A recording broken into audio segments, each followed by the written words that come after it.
Eto, mainit na balita. Gilas 3x3 team tinalo ng top-seeded team na Mongolia pero pinauwi ang Chinese Taipei sa kanilang win or go-home game ngayong araw. Jeric Ahanmisi, binuhat ang Gilas para makapasok sa quarterfinals. Samantala, Gilas Women tinalo ng mabilisan ang bansang Tonga pero pinadapa ng Australia sa isang mainit na physical game. Tara pag-usapan natin ngayong araw. Pero bago yan, like and subscribe lang mga kabady para sa latest basketball news and highlights.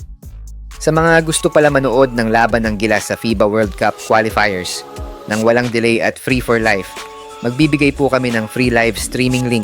All you have to do is i-like lang po ang aming Facebook at YouTube channel para mabigyan po kayo ng unlimited access sa mga sports games sa buong mundo.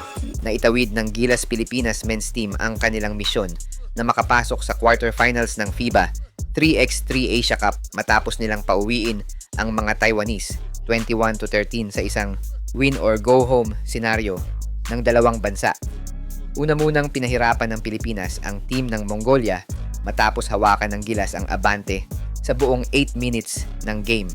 Pero agresibo ang mga Mongolian na talunin ng Gilas. Nakahabol nga ang Mongolia sa last 2 minutes ng game para tuluyang makuha ang come from behind win nila kontra sa mga Pilipino. Naset tuloy ang do or die game sa pagitan ng Gilas at Chinese Taipei na nag-aabang din na talunin ang Gilas para sa nag-iisang spot sa Group A. At sa game kontra Chinese Taipei, pinatunayan ng Gilas ang kanilang supremacy para panghawakan ang abante all throughout the game. At buti na lang din ay mainit beyond the arc si Ahanmisi na nagpakawala ng malulutong na dos sa mukha ng mga Taiwanese. Tinapos ni Ahanmisi ang game sa isang follow-up basket para tuluyang pauwiin ang Chinese Taipei sa kanilang bansa. Makakalaban naman ng Gilas ang South Korea sa quarterfinals matapos talunin ng mga Koreano ang host country na Singapore kanina.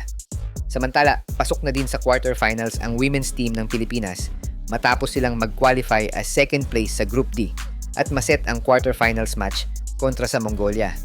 Bagamat easy win ang naging laban ng mga Filipina sa bansang Tonga, pinahirapan naman sila ng bansang Australia sa kanilang second game.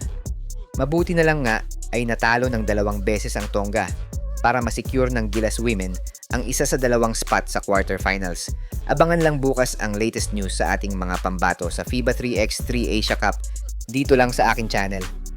Siya nga pala mga idol, sa mga naghahanap ng legit na Gilas jerseys at iba pang paraphernalia ng Gilas, pwede mong i-click yung product link sa gilid ng aking mga video at makikita mo na sa kanan ang lahat ng legit stores na nagbebenta ng mga high quality merch ng Gilas.